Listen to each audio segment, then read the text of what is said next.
జరుగుతున్నాయి. అది మాత్రం అప్పుడంత కంటిన్యూస్ లేవు, ఇప్పుడు జరుగుతున్నాయి కదా. మొన్న కూడా మర్డరు, నిన్న కూడా మర్డర్ ఒకటి జరిగింది కదా వైసీపీ కార్యకర్తది, జరుగుతూ ఉన్నాయి.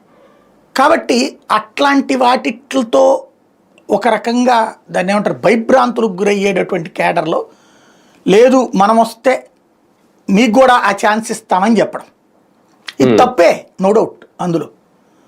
కానీ ఇదివరకు వీళ్ళు అదే చెప్పారు, మిమ్మల్ని కొట్టినోడిని ఎవరిని వదిలిపెట్టము, మీకే ఆ ఛాన్స్ ఇస్తామని చెప్పి. ఇప్పుడు మళ్ళీ వీళ్ళు అదే చెప్తున్నారు. కాకపోతే వాళ్ళు ఓపెన్, వీళ్ళు చీకటని చెప్తున్నాడు ఈయన, అంతే తేడా. చీకట్లో కొడుదురు కానీ అని చెప్తున్నాడు. నేను ఇంతకుముందే చెప్పా, అప్పుడు ఎప్పుడూ చెప్తూ వచ్చా, రౌడీజాన్ని ఫ్యాక్షనిజాన్ని దగ్గర నుండి చూసినోడిని నేను. ఎంత దగ్గరగా అంటే వాళ్ళతో కలిసి తిరిగి అబ్జర్వ్ చేసినవాడిని, వాళ్ళతో ఇంటర్వ్యూలు చేసినవాడిని, అక్కడున్న కార్యకర్త మనస్తత్వం చూసినవాడిని, అక్కడుండే అనుచరుల మాటల తీరు, వాళ్ళ ఆలోచన తీరుని అబ్జర్వ్ చేసినవాడిని, కొన్ని వందలు వేల మందితో తిరిగి మాట్లాడినవాడిని నేను. అందుకని ఒక్కసారి ఆ ట్రాప్లోకి వెళ్ళిపోతే నాశనం అయిపోతాయి జీవితాలు, రాష్ట్రం నాశనం అయిపోతుంది, మీ చేతిలో ఉండదు అది కంట్రోలు.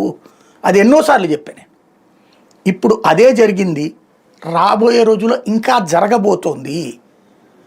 ఇప్పుడు ఇవాల్టికైనా నా దృష్టిలో ఇప్పటికైనా పోలీస్ అరాచకం, పోలీసులను అడ్డుపెట్టి తప్పుడు కేసులు పెట్టే విధానం, అట్లాగే ఈ దాడులు మర్డర్లు చేసే వాళ్ళని ప్రోత్సహించడం, మన కార్యకర్తలు అయితే ప్రోత్సహించి కాపాడుకు రావటం, ఇట్లాంటి వాటిని కంట్రోల్ చేయాలి.